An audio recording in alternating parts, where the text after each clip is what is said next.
ফেসিবাদ বিরোধী আন্দোলনে নিহত শহীদ মীর মুগ্ধ স্কয়ারে পুষ্পস্তবক অর্পণ করেছে অরাজনৈতিক সংগঠন চেতনায় বাংলাদেশ।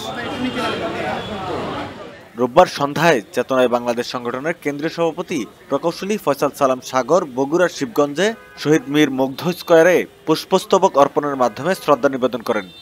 মীর মুগ্ধ না, এখানে আমি মনে করি যে এখানে বিএনপির থেকে যারা জান দিয়েছে, প্রাণ দিয়েছে বৈষম্য বিরোধী ছাত্র আন্দোলনে, মীর মুগ্ধ সহ আমরা সবাইকে ট্রিবিউট দেই, রেসপেক্ট করি।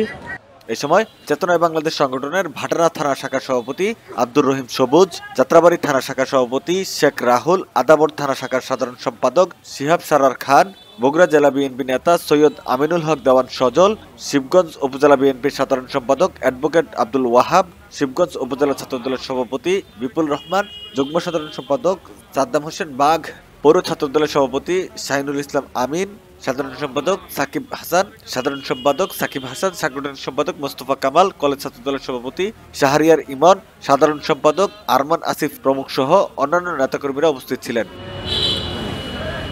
পূর্বে এই স্থানটি বিএনপির ভারপ্রাপ্ত চেয়ারম্যান তারেক রহমানের নামে তারেক রহমান স্কয়ার নামকরণ করা হয়েছিল। গত 5 আগস্ট স্বৈরাচারী সরকার হাসিনা দেশ থেকে পালিয়ে গেলে তারেক রহমানের নির্দেশে স্বৈরাচার বিরোধী ছাত্র জনতার আন্দোলনে রাজধানীর ঢাকায় পুলিশের গুলিতে নিহত শহীদ মীর মুগ্ধর নামে নামকরণ করা হয়। জনাব তারেক রহমানের নামে ছিল এবং উনি 5 আগস্টের পরে এই স্কোয়ারটা মীর মুগ্ধ স্কোয়ার নামে অনুমোদন করেছেন, ঘোষণা দিয়েছেন এবং সাথে সাথে এটা আমরা বিএনপির লোকাল বিএনপি এখানে এটা নাম চেঞ্জ করে, নাম পরিবর্তন করে মীর মুগ্ধ স্কোয়ার করা হয়েছে। বগুড়া থেকে মেহেদী হাসান রিয়াদ, ভিওডি বাংলা।